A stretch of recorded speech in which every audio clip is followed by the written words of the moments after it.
শারীরিকভাবে সামর্থ্যবান ব্যক্তি যার ভিক্ষা বা সাহায্য নিয়ে যে চলে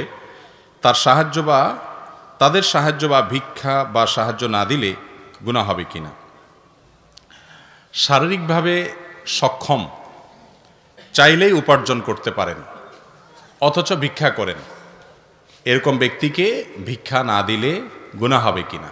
উত্তর হলো, কোনো ব্যক্তি যদি এমন কোনো পরিস্থিতি থাকে যে পরিস্থিতিতে আসলে বেচারা মানুষের কাছে হাত পাতা ছাড়া উপায় নেই, আপনি তাকে সহযোগিতা করার সুযোগ আছে, আর এই সহযোগিতা না করলে সে বিপদের মুখে পড়বে, এছাড়া এই মুহূর্তে তার কোনো উপায় নাই, এরকম কোনো সিচুয়েশন যদি তৈরি হয় তাহলে সেক্ষেত্রে তাকে সাহায্য করা আবশ্যক, না করলে গুনাহ হবে। আর সাধারণ অবস্থায় যারা ভিক্ষাবৃত্তিকে পেশা বানিয়ে নিয়েছে, মানুষের কাছে চেয়ে চিনতেই খায়, ভিক্ষাই করে ঘুরে ঘুরে, অথচ তিনি সুস্থ সবল, এরকম মানুষকে যদি আপনি ভিক্ষা না দেন তাহলে গুনাহ হওয়ার তো প্রশ্নই নেই, বরং কোনো কোনো ক্ষেত্রে না দেওয়াটা উত্তম। বিশেষ করে যদি তাকে না দিয়ে বুঝায়া বলা যায় যে মানুষের কাছে হাত পাতার চাইতে নিজে উপার্জন করে কিছু খাওয়া আর কিছু দান করা উত্তম। নবী করিম সাল্লাল্লাহু আলাইহি ওয়াসাল্লাম বলেছেন, আল ইয়াদুল উলিয়া খায়রুম মিনাল ইয়াদিস সুফলা, নিচের হাতের চাইতে উপরের হাত উত্তম, আল্লাহর কাছে প্রিয়। নিচের হাত হলো যে হাতে চায়, আর উপরের হাত হলো যে হাতে দেয়। একজন সুস্থ সবল মানুষের কাছে হাত পাতবেন, ভিক্ষা করবেন, এটা ইসলাম কখনো চায় না। নবী করিম সাল্লাল্লাহু আলাইহি ওয়াসাল্লামের শিক্ষা হলো যে কাজের জন্য বের হতে হবে, পরিশ্রম করতে হবে, নিজের সাধ্য অনুযায়ী যতটুকু পারা যায় করতে হবে। অতএব এরকম পেশাদার ভিক্ষুক যার শারীরিক সক্ষমতা আছে কাজকাম করার, তিনি ভিক্ষা করলে তাকে ভিক্ষা না দিয়ে বরং নসিহত করে বুঝিয়ে যদি কর্মমুখী করা যায় সেটাতে সওয়াব আরো বেশি হবে। কারণ কোনো কোনো ক্ষেত্রে এই ব্যক্তিকে ভিক্ষা দিলে আরো পঙ্গুত্বের দিকে সে যাবে এবং এটাকে সে পেশা বানিয়ে নেবে। তবে মনে রাখবেন, আল্লাহ রাব্বুল আলামিন বলেছেন, ওয়া আম্মাস সাইলা ফালা তানহার, কেউ তোমার কাছে কিছু চাইলে তুমি তাকে ধমক দিও না, সুন্দর করে বুঝিয়ে বলতে পারলে বলবেন, গায়ে হাত দিয়ে, ভাই কাজ করো, চলো আমি হেল্প করি, তুমি কি কাজ করতে পারো, আল্লাহ তাআলা তোমাকে সুস্থ সবল বানিয়েছেন, কেন মানুষের কাছে হাত পাতবে, নিজেকে অপমান করবে কেন, তাকে বুঝাবেন। ধমক দিতে পারবেন না, এই মিয়া কাজ করে খেতে পারো না, ধান্দাবাজির জায়গা পাও না, এরকম বাজে কথা বলে, কটু কথা বলে, শক্ত কথা বলে আল্লাহ কোরআনে নিষেধ করেছেন।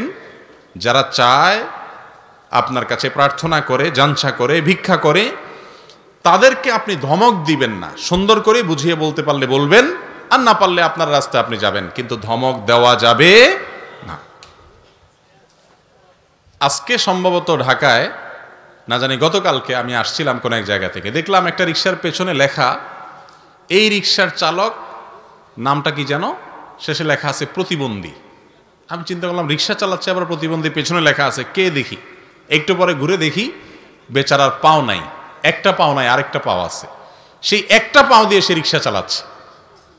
আর আল্লাহ তাআলা দুইটা পাও, দুইটা হাত, চোখ সবকিছু দিয়েছেন সুস্থ সবল ভাবেও, এরপরও মানুষের কাছে ভিক্ষা চায়। এরকম মানুষ আমাদের সমাজে অনেক আছে। বিশেষ করে শহরে তো পেশাদার ভিক্ষুক, গ্রামে পেশাদার ভিক্ষুক না থাকলে কি হবে, গ্রামে কিছু মানুষের খাসলত হলো বিদেশি আসছে, বিদেশি বুঝুন তো কি, প্রবাসী।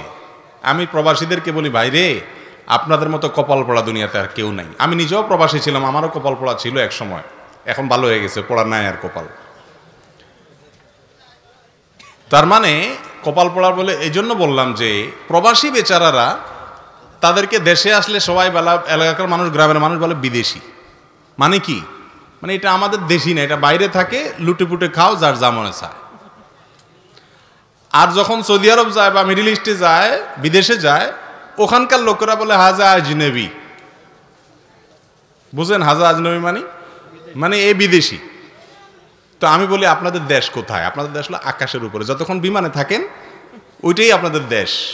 সৌদি আরব গেলে সৌদিয়ানরা দেখা বলে হাজা আজনবী, এটা বিদেশি।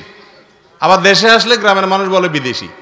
ওখানে কফিলে পারলে লুটপাট করে যারা খারাপ তারা, আর এখানে এলাকাবাসী লুটপাট করে, বেচারাদের দুঃখের কোনো শেষ নাই।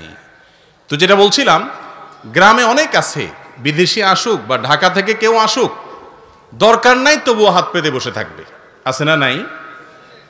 ইমানদার এত সস্তা হবে না। ইমানদারের রুচি থাকবে, রুচি, আত্মসম্মান বোধ থাকবে, ইজ্জত বোধ থাকবে। জীবন চলে যাচ্ছে সেই সময় সে কারোর কাছে বললে বলতে পারে, কিন্তু লোভের পড়ে যে অমুক আসছে, যা নিতে পারি লাভ, যা নিতে পারি লাভ, এটা করা উচিত না। আমাকে এক ভাই বললেন যে আমি ফ্রি চিকিৎসা সেবা দিচ্ছিলাম গরিব মানুষদের জন্য, কোনো এক এলাকায় ক্যাম্প করছি, মেডিকেল ক্যাম্প। পরে ওই এলাকার কমিশনার সাহেব এসে সবার আগে হাজির, এই সবাই সর, আগে কমিশনার সাহেব দেখাবে। পরে উনি বললো, ভাই এটা তো গরিব মানুষের জন্য। আমি না পাইলে এলাকায় কে পাইবো? আর নেতা মানুষ। সব কমিশনার তো আর এরকম না, একজন এরকম।